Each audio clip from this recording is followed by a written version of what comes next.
In the early 90s, there was a young man in Wels who, without fully understanding why himself, was highly esteemed and respected because, as it was told, he had once attended a Pearl Jam concert.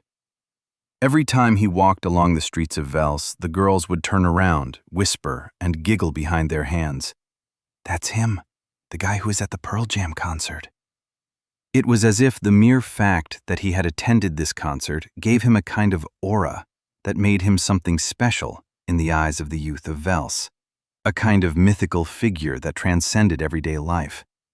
This Pearl Jam attendee was of small stature, but he was all the more strong and muscular, which made him seem like a compact force of nature in a way.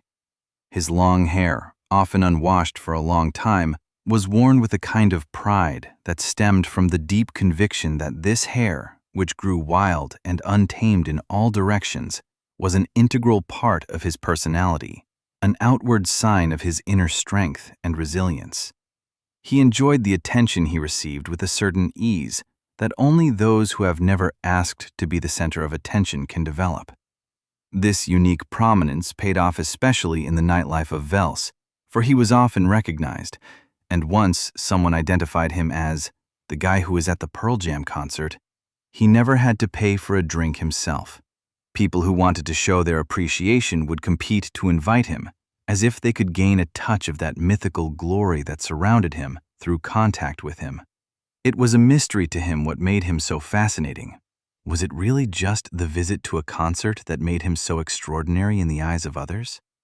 Or perhaps it was the way he told the story of this experience, with a mix of indifference and hints of deep, unspoken insights.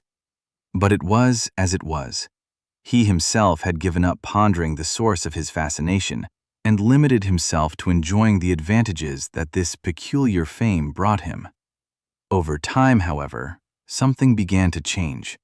The people who once admired him began to question his stories. The younger generation, growing up and dreaming of other musical heroes, no longer related to Pearl Jam and that one concert in the early 90s. They wondered why a single concert visit should have such significance and began to avoid him. The bars where he was once welcome slowly closed their doors to him, and the drinks that once flowed in abundance dried up. One cold winter night, as snow gently fell on the streets of Wels, he found himself alone in a deserted alley, his hands deep in the pockets of his worn-out jacket. He stood still and looked at the snow-covered cobblestones. The silence was overwhelming, and in that moment, he realized that his former fame had been nothing more than a fleeting shadow that had dissolved over time. He turned away and walked on slowly, his steps echoing in the empty alley. He knew that he was no longer the man who had once been the center of attention. But in the deep, cold night of Wels, he found a new kind of peace.